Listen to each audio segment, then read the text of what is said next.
انا اسفه على ادائي وعلى انفعالي. انا اسفه بجد. انا بطبعي مش عصبيه.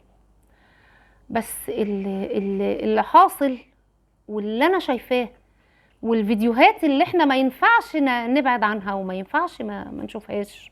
ما ينفعش نقول قلبنا وجعنا فخلاص مش هنشوف تاني. لا، لازم نشوف عشان نعيش وجعهم، عشان نحس بيهم، عشان نحس باللي هم فيه. لما شاب صغير طفل في حوالي 12 13 سنة عمال يصرخ أين العرب؟ أين العرب؟ أين العرب؟ هم بيقتلوا أخت قدام عينه ويقول لها قلبي اتحرق عليك يا أختي، قلبي اتوجع عليك يا أختي. كلنا نعيش الأحداث دي لا قدر الله. ربنا يحفظكم جميعا، ربنا يا رب يحفظكم ويحفظنا ويحفظ بلاد المسلمين في كل بقاع الأرض. أنا بس محروق قلبي على اللي احنا بنعمله. أنا بصراحة الإحصائية دي يعني لسه وصلاني النهارده، او لسه مسرشه عليها النهارده، فحرقه قلبي، حرقه قلبي نفس حرقه قلبي على فلسطين وعلى المسجد الاقصى. انا عايزه اقرا لحضراتكم الاحصائيه بتقول ايه. بتقول ان البيبسي بتكسب اسرائيل وامريكا 86 مليار دولار.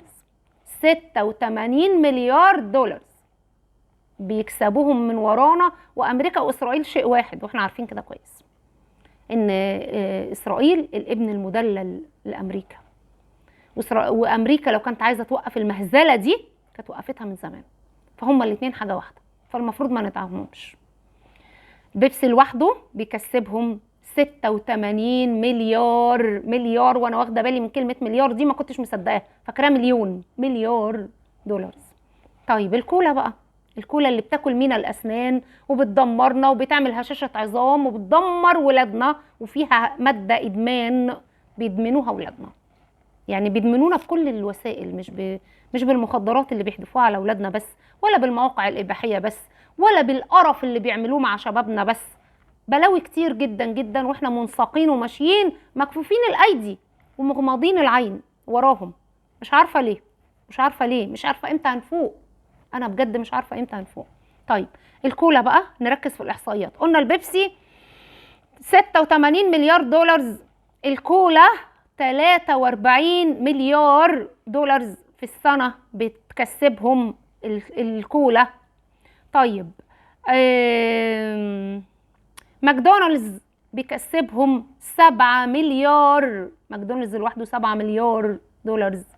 امريكانا بتكسبهم 2.3 مليار، مش مليون، مليار دولار.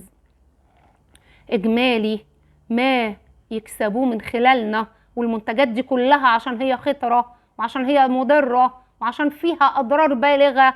واللي فاكر ان دي فزلكة وكلام وبيبرر لنفسه علشان الطعم عاجبه يقرأ ويتعمق ويشوف اكتر من حد متخصص يقول له اضرار الاشياء دي ايه، اضرار منتجاتهم كلها ايه علينا. اجمالي ما نكسبهم 183 مليار دولار في السنة. 183 مليار دولار بنكسبهم لأمريكا وإسرائيل. ده إجمالي مكسبهم من الأشياء اللي سبق ذكرها، من الأشياء اللي سابق ذكرها، من المنتجات دي بس، من 4 منتجات. شوف منتجاتهم قد ايه عندنا بقى، شوف احنا بنكسبهم قد ايه. والله احنا فرصه، امال ليه عايزين يموتونا؟ ده احنا مكسب له. مين هياخد قرفهم ومنتجاتهم الزباله دي غيرنا احنا؟ سوري انا اسفه في التعبير، بس ملوش تعبير اخر بجد. لان هم منتجاتهم دي محرمه عليهم، حتى نسكافيه محرمينه عليهم وما بيشربوهوش. والمنتجات دي كلها هم ما بيستخدموهاش، بيصنعوها وبيقولوا لفظا نحن نصنعها من اجل العرب. عايزين يفتكوا بالعرب بكل حاجه. امريكا واسرائيل بقت الاسد اللي متربص للعرب، والنهارده هياكلوا فلسطين، بكره مش عارفين مين كمان وبعده مين. فتتونا وبعدونا عن بعض وخلونا مش متحدين، وخلوا كلمتنا مش واحده، وخلوا موقفنا مش واحد، حتى في الاشياء البسيطه، حتى في الرفاهيات. بالله عليكم استحلفكم بالله جاوبوني وابعتولي في الكومنتات وجاوبوني. احنا لو منعنا الحاجات دي كلها ايه اللي هيحصل لنا؟ ايه اللي هيجرالنا؟ ولادنا وشبابنا بيصرفوا كام عليهم؟ الفلوس الكبيرة دي لو بنينا بلدنا وطننا بنينا بيهم، لو ساهمنا لنصرة المسلمين بالفلوس دي هيبقى ايه؟ هيبقى لنا قصور في الجنة والرزقنا هيزيد. المتعة الوقتية بلاشها، المتعة الوقتية زائلة وبتتعبنا وبتجيب لنا أمراض وبتعمل لنا هشاشة عظام وسرشوا عن الأمراض. لا يتيح الوقت لذكر هذه الأمراض من منتجاته، الوقت مش هيتيح مهما خدت من ساعات مش دقائق، ومهما اتكلمت دكاترة العالم كله عن الأمراض دي، وأكبر دليل إن هم ما بيستخدموش منتجاتهم. لو احنا منعناها هيحصل لنا ايه؟ صح ولا حاجة؟ لا طبعا مش هيحصل لنا حاجة خالص. لا هيحصل لنا صحتنا هتبقى أفضل وفلوسنا هتبقى أكتر. والمنتجات دي ما كانتش موجودة من سنوات ماضية، المنتجات دي ما كانتش موجودة. كان ايه اللي حاصل؟ كانت صحتنا أحسن، أمراضنا أقل، فلوسنا أوفر، كان عندنا حاجات كتير كويسة قوي.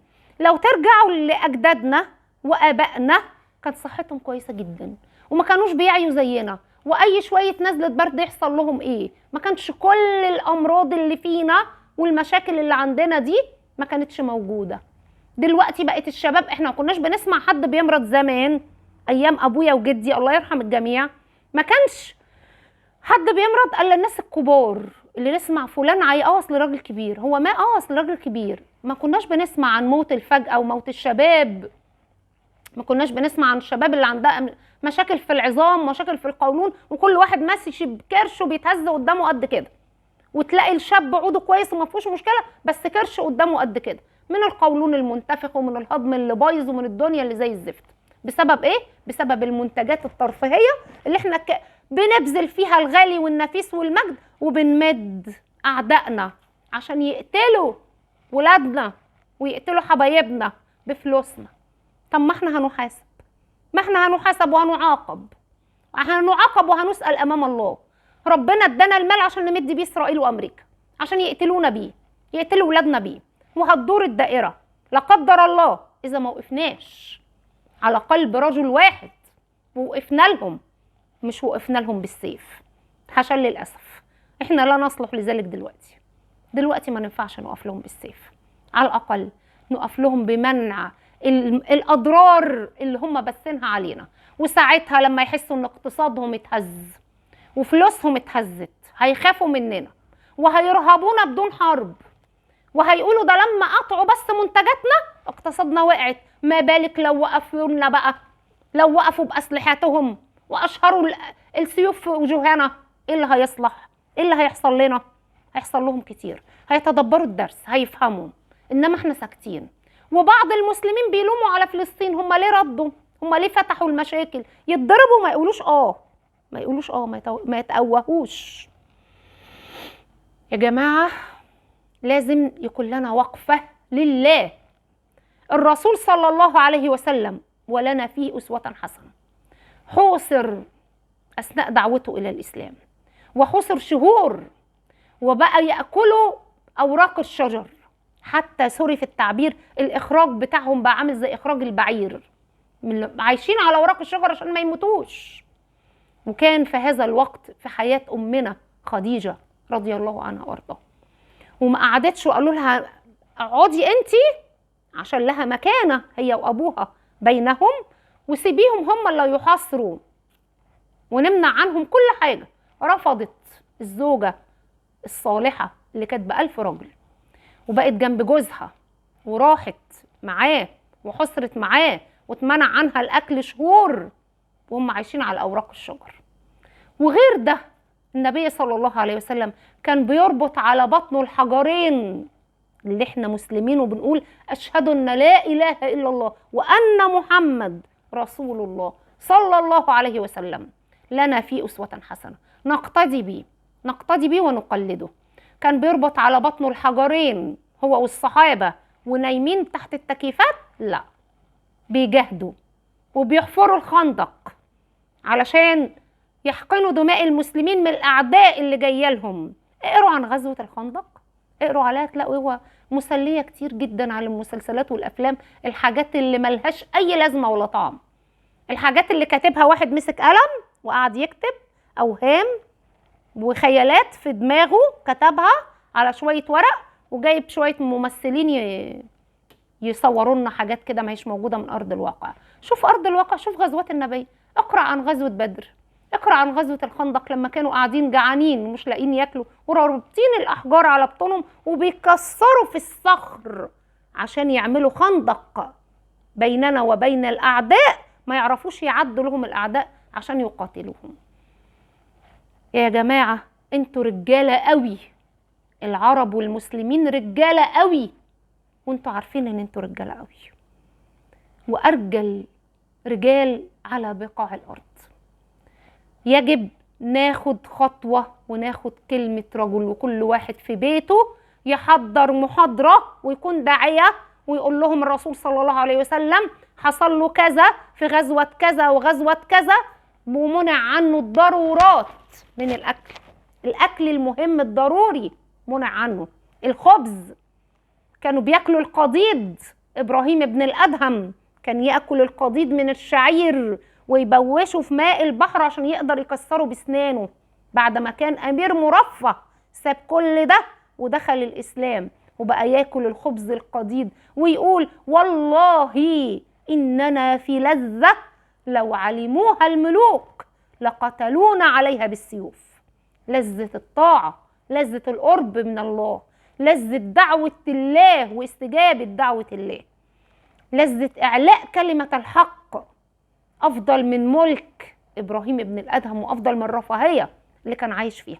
انت برضو لما تترك الأشياء دي حسبة لله هتحس انك راجل قوي من جواك، هتحس انك شاطر قوي وبرافو عليك قوي وجدع قوي انك نصرت اخواننا المستضعفين، العزل اللي معهمش سلاح، اللي مش لاقيين مكان يقوا فيه، اللي مش عارفين يعملوا ايه، واحنا بنترفه وبنمد اعدائهم بالفلوس. انا مش عايزه اطيل عليكم، بس انا يعني بتمنى من الله عز وجل ان تدخل قلوبكم، مش هقول كل اللي قلته، جزء حتى من اللي قلته، جزء من الكلام اللي قلته، لان كلام من القلب وارجو ان يصل الى القلب، لا ابتغي به غير وجه الله، والله على ما اقول شهيد، وجزاكم الله عني خيرا.